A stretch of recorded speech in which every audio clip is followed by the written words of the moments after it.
Welcome back, everybody, to this episode of You Can Do It, a Zoomcast powered by Special Olympics Maryland. We are so happy to be back after our summer break. I'm Nick Stearns, one of your co-hosts and co-producers. Shout out to our technical director, Jason, our creative consultant, Donna, and of course, our two awesome co-hosts, Adam Hayes and also Terrell Limerick. And shout out to Adam for all that incredible editing that you do. So tonight is a very special night. As I said, we've been on break, so we're super excited to be back together. And tonight we are interviewing Rick Smith and his son, Noah. You may know them or him as Noah's dad, and he is also the founder and president of the nonprofit Hope Story. And this is an organization that supports families who receive a Down syndrome diagnosis. But not only that, they also work with physicians to support physicians also in working in the Down syndrome community. And Rick and Noah share their story in an effort to provide hope and support and insight to other families. So let's give a warm You Can Do It welcome to Rick and to Noah. Welcome to the show. We're so happy that you're here. All right. Well, we are going to start things off tonight. As always on You Can Do It, we have questions for our guests and then a wonderful opportunity to open it up to our Zoomers to also share questions and thoughts with our guests tonight. So we're going to kick things off with Adam. So Adam, take it away. You've got the Zoom square. Thanks, Nick. Hi, Rick. Hi, Noah.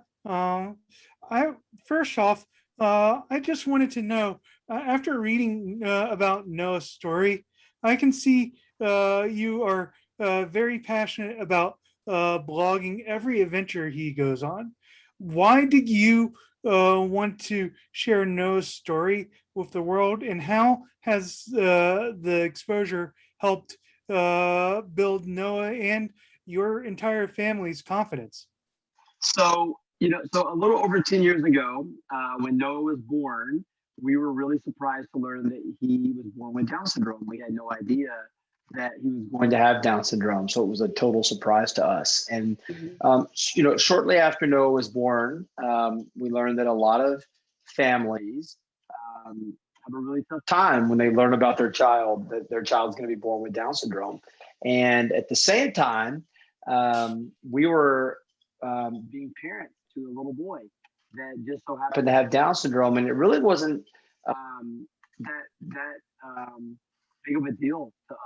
Noah was just like every other little boy. He liked to go play toys and go on adventures and go to Disneyland and all the other things that kids like to do. And so we started a website called noahsdad.com, and the idea was that we could just help people see what life was like raising a child with Down syndrome. Almost if you could come over to our house and peek in our windows, so to speak. We wanted to give people a peek into our life. And so we started blogging and sharing his story. And one of the goals from that was that when a new mom or dad was going to have a child with Down syndrome, we wanted them to be able to find our blog and see our life and see that it wasn't that different than maybe any other family's life. And in doing that, we hope that we can give them hope, because everyone needs hope. Hope can really help people when they're feeling sad. And so we wanted to have a place that can give people hope. Great. So for the parents out there, you share a perspective on your site about being Noah's dad. Why do you think blogging makes a difference for other parents or family members when they read your stories? Really good question. So I'm old enough to remember when there was no such thing as the internet. When people wanted to learn about things, they had to open up this really old book called an encyclopedia, and they would open it up and they would read. Oh, I Now, remember that. yeah, you remember those, and they would sell them for a whole lot of money, and they would sit in your Yes, house, I and no one do. ever used them, right? Unless they were writing a Right. paper for school. And now the way that people get information is they go on to their computer, or they pull this out of their pocket and they type in whatever they want to find, right? And so Yes. a lot of times moms or dads find out that their child's gonna be born with Down syndrome, and they go to the internet and they start searching for information. They're looking for they want to know what is my life going to possibly be like now that that we have this new baby in our world that has something maybe a little bit different than what I was expecting. And there's a lot of information on the internet, right? If you've ever tried to, you know, if you're like me and you go on the internet and you start looking up things when you're sick, all of a sudden you think that you have the worst possible thing in the world, right? And so with Down syndrome and other diagnoses, sometimes people do that. They go on the internet, they're looking, and they come across stories that maybe don't encourage them or don't give them hope. And for us, we wanted to be one voice out of many, because there's many other people sharing their stories. Everybody has a story, by the way. And so we just wanted to be one of the many people sharing their story. So in hopes that when one of those moms or dads are on the internet, they're surfing for information, that they could come across our website and maybe find a little bit of hope and a little bit of encouragement to let them know. And what's cool is we've been doing this for about a decade now. And so Noah's Facebook page, you know, has over almost 250,000 people around the globe that follow his story, that you know, have somehow, some way followed his story. And so really people around the globe literally have been encouraged by seeing Noah grow up. And so technology, just like we're here today on the Zoom call, technology has really been a gift for us to be able to connect with other people and to share our stories. And so, so I mean, that's one of the reasons that I think it's so important. And not just us, all of you have a story. Every single person on the planet has a story, and you never really know how your story can help someone else. And I think sometimes we think, well, you know, my story is not that big of a deal. I don't, you know, I've never really maybe have gone through anything that would make a difference in the life of someone else.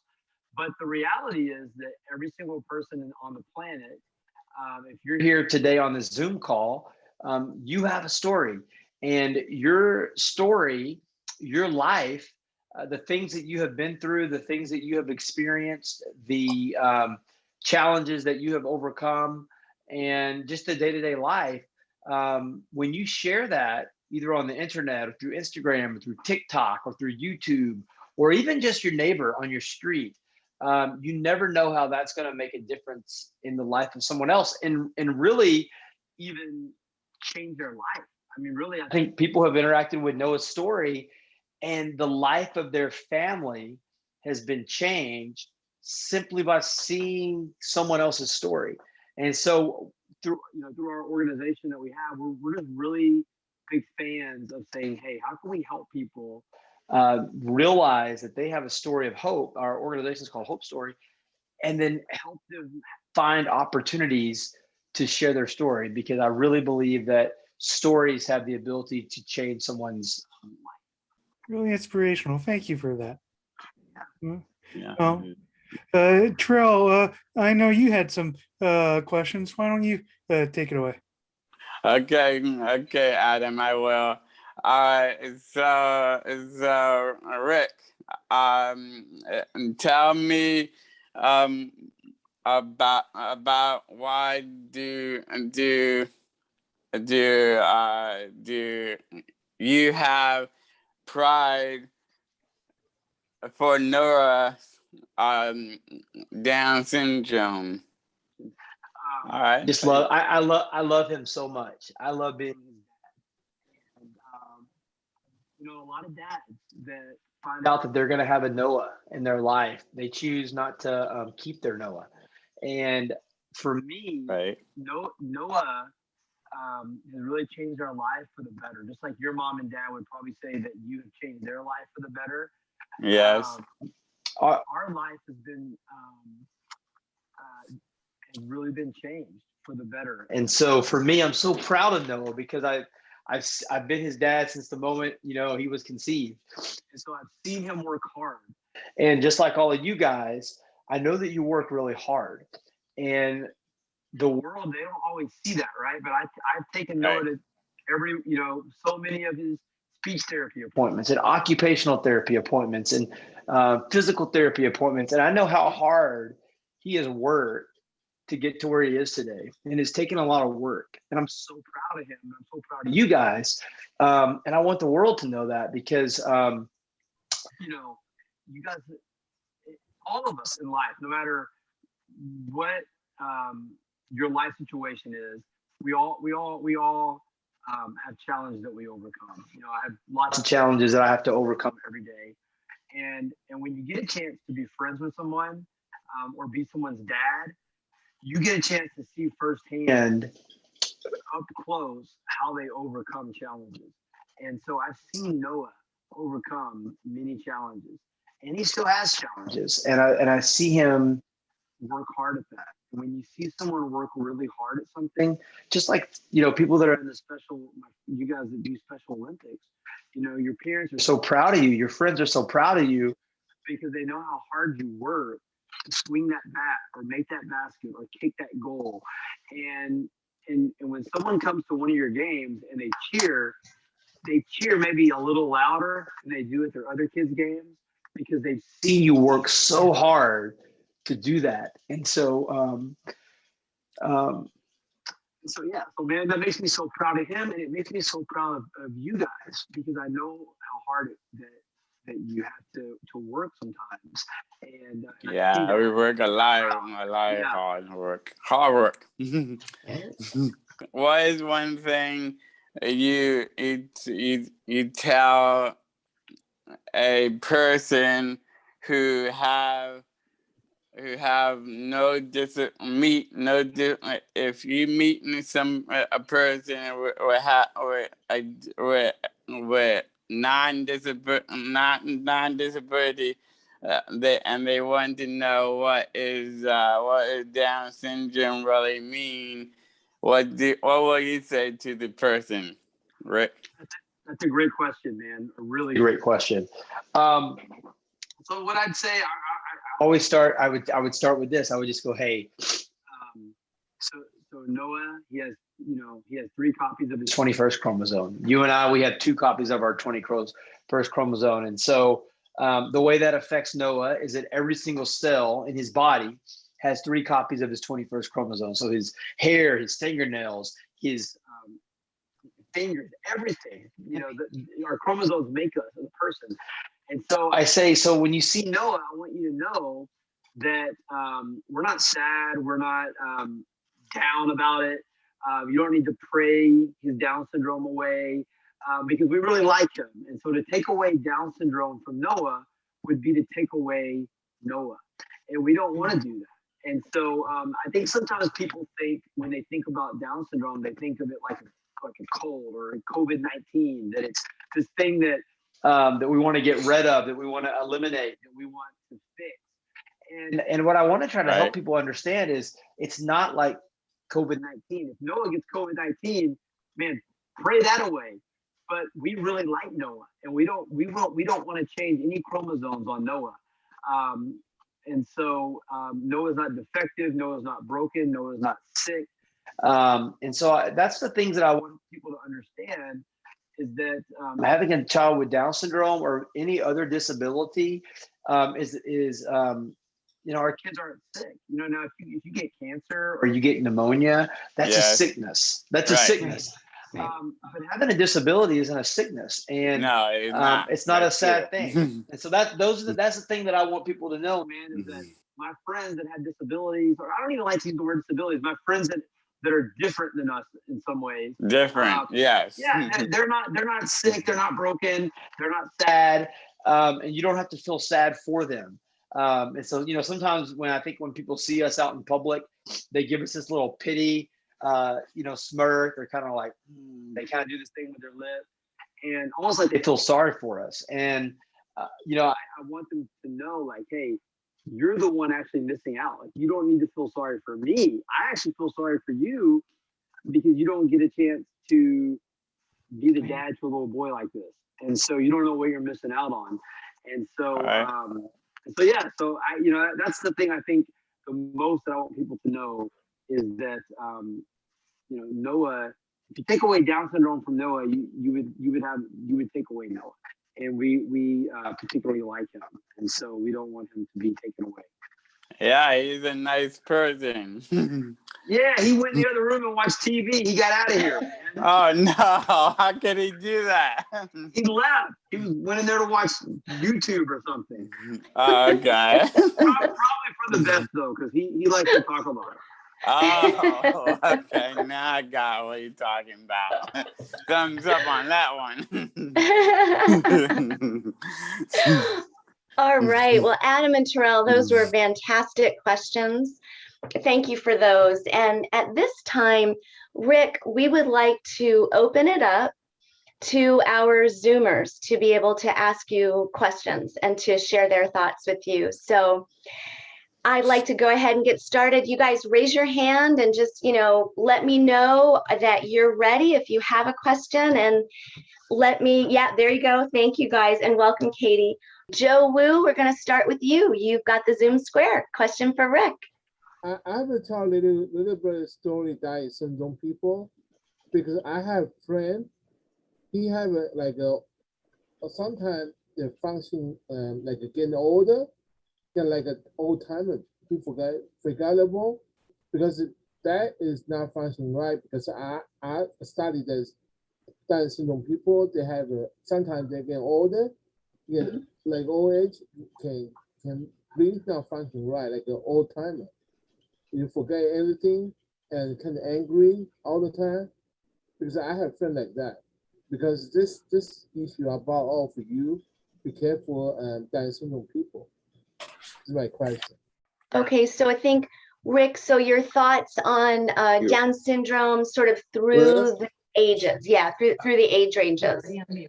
Yeah, Joe, that's a great question. And, every single person, me, you, Noah, all of us, as we age and we get older, there are certain challenges that we have to deal with.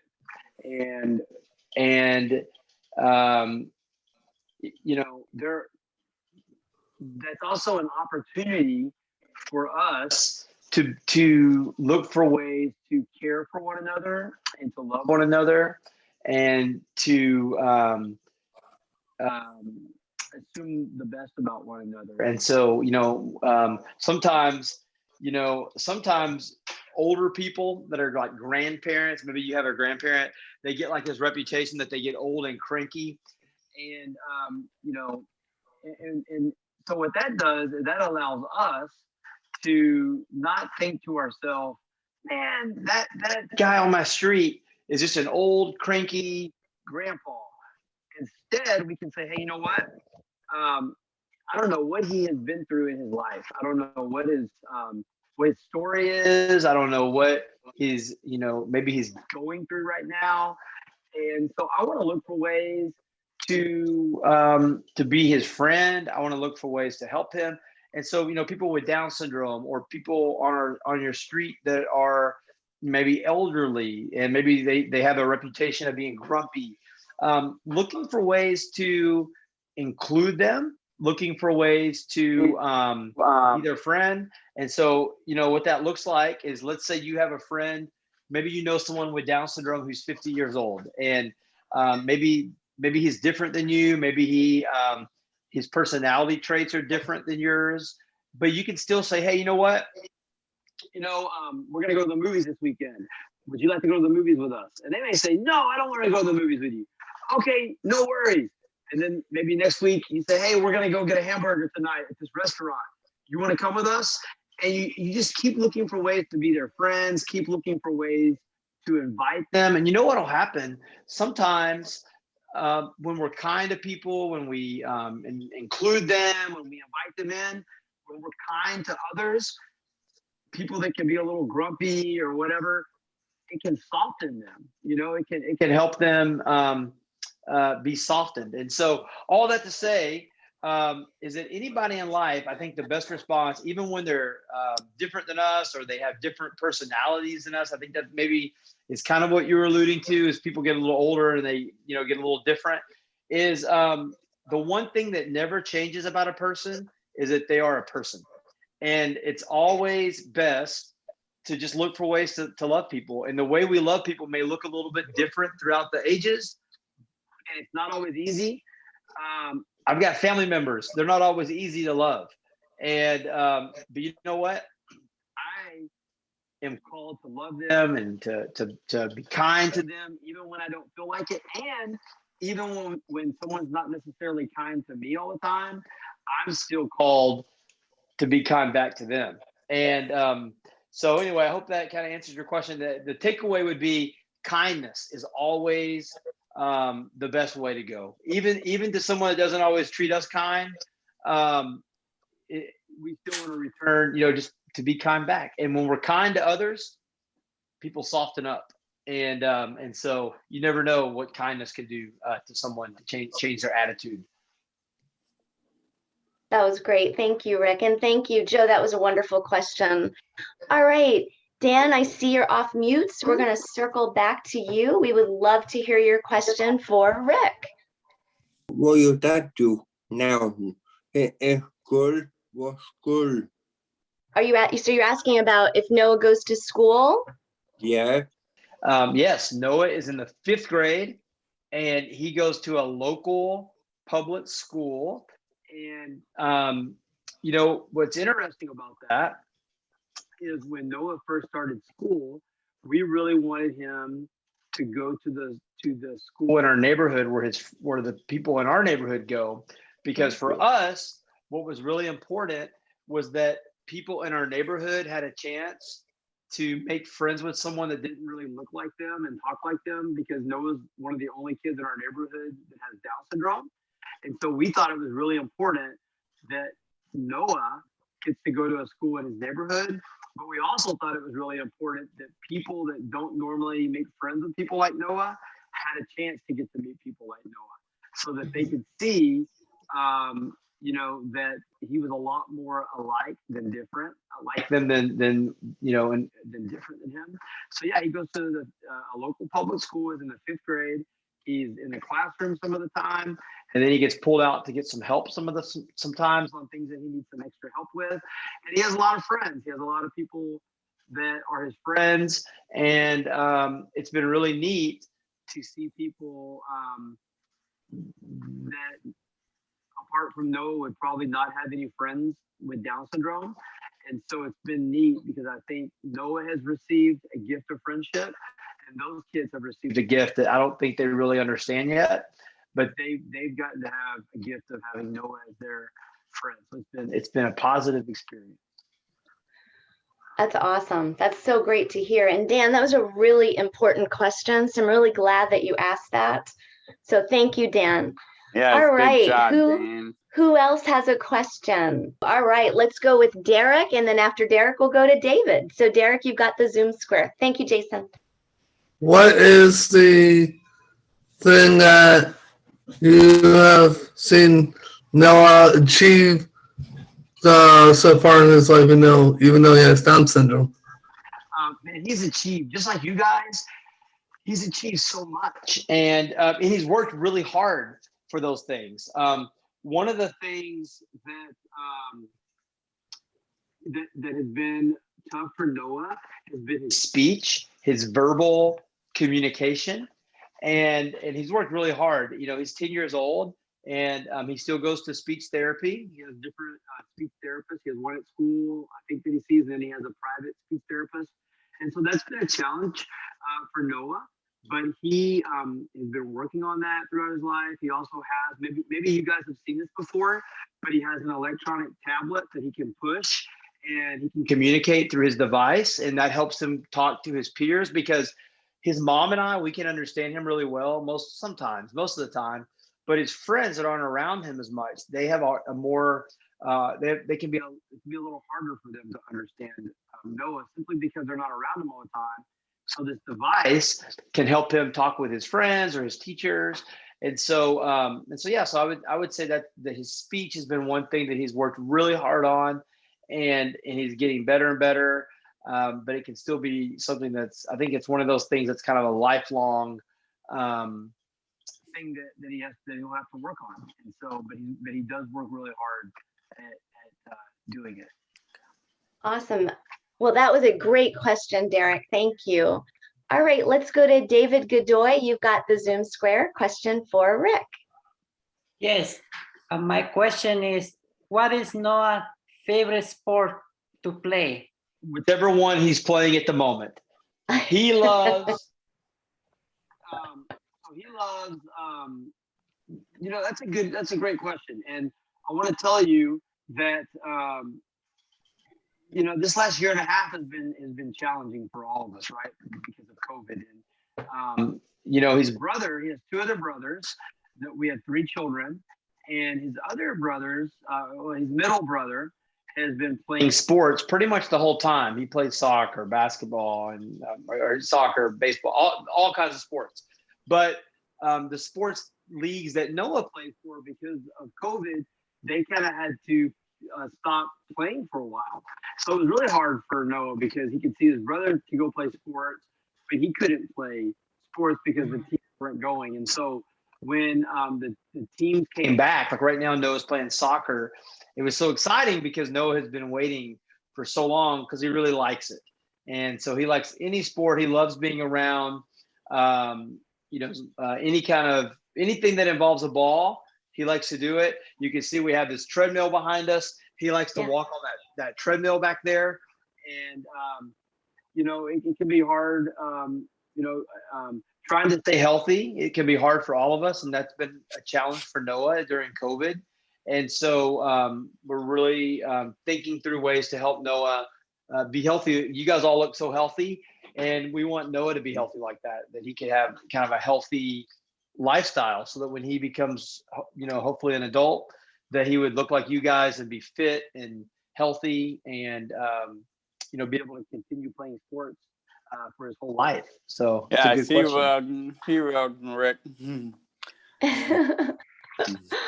All right, wonderful, David, thank you. All right, let's go to Alyssa. I see you have your hand up. So Alyssa, you've got the Zoom Square. It's Alyssa. Just so you know, I have Down syndrome too. I know what it feels like of it, because I've been there. I do have 22, exo chromosome, but the question is for what's your son's name? Noah. Noah, okay. Just Noah, that he's it's like I'm ingoing or outgoing, because for me, I'm supposed to have Down syndrome. I'm both sometimes, but mine is like his nature. I just want to ask you a question about that, about Noah. Well, first of all, it's really nice to meet you, and I love meeting new friends. And so thanks for coming on to the Zoom call. And that's a good question. I think Noah's a lot like you, probably a lot like all of us. That some days, he can be very outgoing and like to be the center of attention and meet lots of new friends. But then other days he can be really shy, and I think it's important that that we let people be how they feel that day. Sometimes if Noah's feeling shy, not making him, hey, get out there and dance and do, I think it's important to go, hey, you know what, maybe today you're not feeling like going out and being loud and outgoing, and that's okay. And maybe some days you're loud and outgoing. But we also, Noah's 10, so he's also a 10-year-old, and we had to help Noah say, hey, you know what? We love that you like to be outgoing sometimes, but sometimes it's not always appropriate to be outgoing. Sometimes you have to go to school and you can't talk when the teacher's talking. You know, you have to raise your hand and be called upon. And so that's difficult for all of us to learn, right? Even if you're 10 or 20 or Down syndrome or no Down syndrome, is just helping people, you know, understand, hey, there are certain times to be one way and there are certain times to be another way. And but yeah, he's kind of a mix. He can be outgoing, and he can be a little more low key depending on the day. And he gets energy from other people. So if he's around other people, he can, you know, he'll ham it up and want to dance for you and sing songs and karaoke and all that kind of stuff. Rick, I have a quick question. You talked about on the website that part of your mission with Hope Story is also talking with doctors. Can you just speak a little bit about what you do when you're working with physicians? I'm just really curious about those kinds of conversations. I think they're incredibly important. Great question. So I'm married to a doctor. My wife's a pediatrician, and I love doctors. But as we started to meet families around the world that have kids with Down syndrome, we noticed that there was a common theme, and the common theme was that a lot of parents who have kids with Down syndrome have a negative experience with their doctor surrounding their child's Down syndrome diagnosis. So that means that they had a really tough time maybe with their doctor. We also had a tough time with our doctor. And so, but I also know that doctors like to help people. Doctors are helpers. They're not necessarily bad people. And so, so I think there are two problems that we try to solve at Hope Story. And the problems are that most doctors don't receive, a lot of doctors don't receive training in medical school on how to specifically deliver a Down syndrome diagnosis. And most doctors don't have a personal relationship to anyone with Down syndrome. So you have lack of training, lack of personal relationship, but yet you're delivering this life-changing news to a family. So for instance, it would be like, you know, it would be like telling you, hey, you know, don't read Tom Sawyer. That's a really bad book. You don't want to waste your time with it. And then you said to me, have you ever read Tom Sawyer? And I said, no. And you would look at me crazy and you would say, well, then how could you tell me it's a bad book if you've never read it yourself? You don't really have any experience telling me that. Well, I heard someone say it was a bad book. And so what we do is we try to connect parents raising children with Down syndrome to their medical professional. And so one of our goals is to connect every OBGYN in America to a family raising a child with Down syndrome. We call those families Hope Advocates. And so what we do that I think is unique is, you know, I talked about this earlier, we believe that every family has a story. And so if you live in New York City or Dallas, Texas, or small town USA, that if you have a child with Down syndrome, your family can be a source of hope to someone else, but maybe no one has ever given you a platform. No one has ever helped coach you. No one has ever helped resource you or given you opportunities to share your story. So what we do is we sign people up to become Hope Advocates. They enter some information on our website, and then they get this really cool Hope Kit in the mail. Inside this Hope Kit is a folder with resources that they give to their doctor. And one of the really cool things that's inside of this folder is we print these really cool hope announcements out. And so this is my son Noah, this is his hope announcement. So every parent that becomes a Hope Advocate, they get cards with their kid's picture on it. And then on the back, it's highlights from their life. And then they also get these really cool business cards. And so when they go into their doctor, they say, hey, this is my son Noah, or whoever their child is. This is his life. And then this is the important part, because I want to give you my card. And if you ever have any patients whose child is diagnosed with Down syndrome, I'm local, pass my card to them. I would love to be a resource for them and be their friend. And so we make connections between new parents and existing parents. And at the same time, when the Hope Advocate goes into their doctor, we created some different resources to help that doctor care for their patients. And so they also get a chance to give them those resources. And then we're also a nationwide referral network. So if a doctor emails us and says, "Hey, I just delivered the news to a family that their child is going to be likely be born with Down syndrome," we can then say, "Hey, where you located?" and then look in our database and then connect them to a local family if there's one nearby who can then kind of agree to kind of adopt that parent, so to speak, and be their local mentor. Wow, that's fabulous. That's really fabulous. Thank you. That's incredible. Thank you so much, Rick. This has been amazing. Everybody, let's give Rick a round of applause. Thank you for being here. And Rick, we'd like to continue to be part of your story. So we can find you on www.noahsdad.com. You're also on Facebook. You're on Instagram. You're on YouTube. Lots of great videos, by the way. If our Zoomers haven't seen them, they are so worth seeing. And also, you're on Pinterest. We're on Pinterest. We're on everywhere. You're everywhere. And then Hope Story. We also are on Instagram. Hope Story. HopeStory.org. And yeah, I'd love to be your friends. If you guys are on Instagram, follow me. I'll follow you back. Just send me a DM and say, "Hey, I was on the Zoom call. Would love to be your friend." And if you just Google Noah's Dad Instagram, I think we're probably the first one that pops up. And I love being friends with cool people. So you guys all seem so cool. All right. Well, Terrell, when are we going to be back? Come back soon. We will be here on Zoom. Be here or be square. Adam, can you leave us with some final words tonight?